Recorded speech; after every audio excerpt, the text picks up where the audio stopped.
Along with a bum facing towards me is Kate. She's also 37 years old. Now those two elephants came to us after a German circus they belonged to went into liquidation. And here at the zoo now for just under 8 years.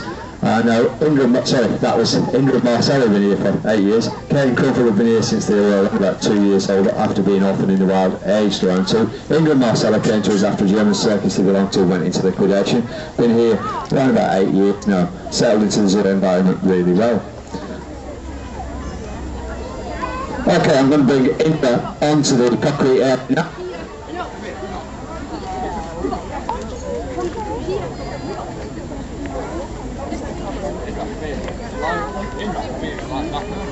Where you go to? I don't know. I think she might be having a bath. Okay, once she's in position, I'm going to ask her to get in what we call the down stretch position. So Indra, down stretch. Off we go. And then straight into the lie down position. And Kelly, Helen and Dawn are going to be concentrating on the bath time this afternoon, whilst I'll give you a commentary. Lie down, Indra. Okay, this is a natural position for Indra to be in.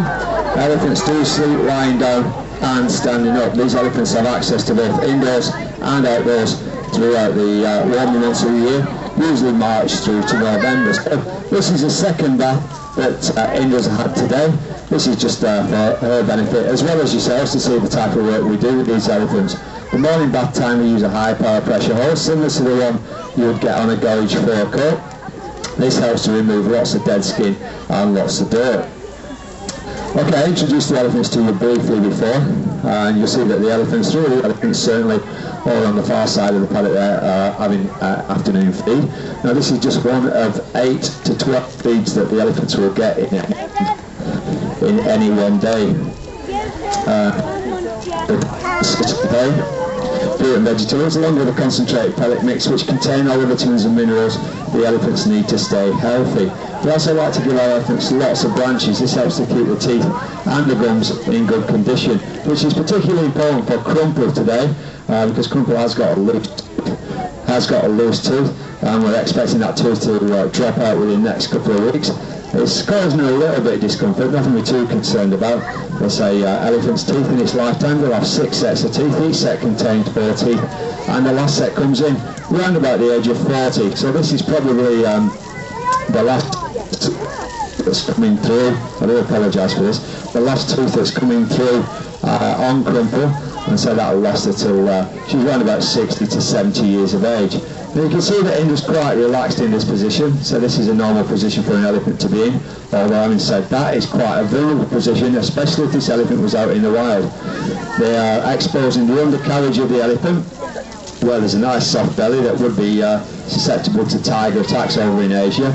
So what would normally happen is that the elephant would be asleep and she'd have another elephant lying, standing over and making sure that everything's a-okay. So now Indra's had a bath, or soak at least. What we're just going to do now is bring some suds or some skin conditioning shampoo into the equation, and the girls are going to give Indra a nice scrub down this afternoon. So Tim, hopefully your microphone's working. Are you sure? Give it a test. No, it's not. You just can't get the staff these days. Okay, we actually had the technicians in this afternoon, this morning, to check that these microphones are working. He's obviously done a great job, so he won't be getting paid this week.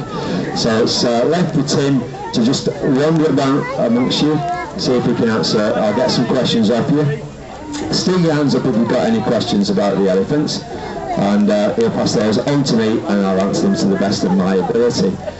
Now there's occasionally when Indra, when she's laid down like this, what she will do is go to sleep. It's a very relaxed position for Indra to be in, and occasionally what she does do is snore. If she does that this afternoon, I'll put the microphone up to her mouth and you'll hear Indra snoring. That's if the microphone continues to work.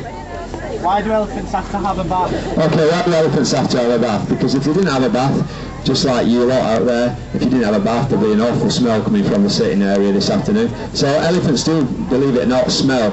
Now, not in the fact that they sweat, although elephants do sweat. They don't sweat under their armpits and other areas of the body like we do, or Kelly. She won't sweat because she doesn't do enough work. Okay, so the elephants only sweat from around the toenails, the sweat glands around the toenails of the elephant. So on very, very hot days, what you will see if an elephant is dry is you'll see a damp patch around the cuticle area of the elephant's foot, and that shows that the elephants are actually sweating. Do they have bones in the trunk? Okay, the trunk is the top lip and the nose fused together. It's got around about 60 to 100,000 muscle units in there. There's no bones in that trunk. It's quite a flexible tool. Can pick up anything from the size of a penny to a large tree trunk. Now, elephants can move similar sort of weights to their own. Our heaviest elephant at the moment is Indra here. She weighs in at 3,900 kilos. We weigh our elephants every week, and for that we use the scales, which are situated in the corner of the paddock just behind me. And we just open the gates and work the elephants onto those scales, and it allows us to kind of check the elephant's weight, making sure they're not losing too much weight, or in fact, more importantly, in some cases, not gaining too much. How fast can they move? Okay, elephants can move, they can't run. Running means that the animal has got to pick all 4 feet up off the ground at any one time. Because of the weight of the elephants, they're not able to do that, but they can, believe it or not, move faster than an Olympic sprinter, although they can only do that in very, very short bursts. Now, you see both myself and Kelly are carrying our elephant hooks or anchuses. These are used as a visual guide or to reinforce any verbal commands that are given to the elephant, a bit like a lead for a dog or a bridle for a horse. Our training here at the zoo is based on positive reinforcement. What that means is when the elephants do something well, they get a reward for it, usually a piece of carrot or a piece of apple. But as the training progresses on any one particular behaviour, the reward system drops off, and just to tell the elephants they're a good girl or give them a pat is enough to satisfy the needs. Now, by training our elephants, not only can we look after them much better, that's medically. If these elephants have got anything wrong with them, we can get close up, as you can see we're doing this afternoon, and we can treat any injuries that they do have. They do live in a big physical world. Occasionally we'll pick up bumps, scrapes or scratches, but more beneficial to the elephants is that we can actually take these elephants out of this area of the paddock, wandering around 40 acres of zoo ground, making their way to a number of different areas within the zoo. They've got a very large field at the back of the zoo where they can spend some of the time grazing freely, and on that field they've got a large mud wallow where they enjoy spending some of the time. We also like to take them down into the woods where they can push over trees and eat the branches, and therefore kind of carry out natural behaviours. Helen, you can put a little bit of effort into that elephant, you won't hurt her. That's the way. Okay, any more questions yet, Tim? Okay, this is a non-breeding group of females that we keep here at the zoo, way past the age of breeding, certainly for the first time, with a recommended age of first time breeding no later than 25 years of age. So these girls are way past the age of breeding. We're quite happy to keep a non-breeding group of elephants here at the zoo. Somebody needs to look after these girls, and I believe that Blackpool Zoo does an extremely good job in that area. Okay, around about 200 kilos of food per day, drinking around 200 litres of water. As I said before, they eat around about 8 to 10 bales of hay per day, along with fruit and vegetables, along with a concentrated pellet mix which contain all the vitamins and minerals the elephants need to stay healthy.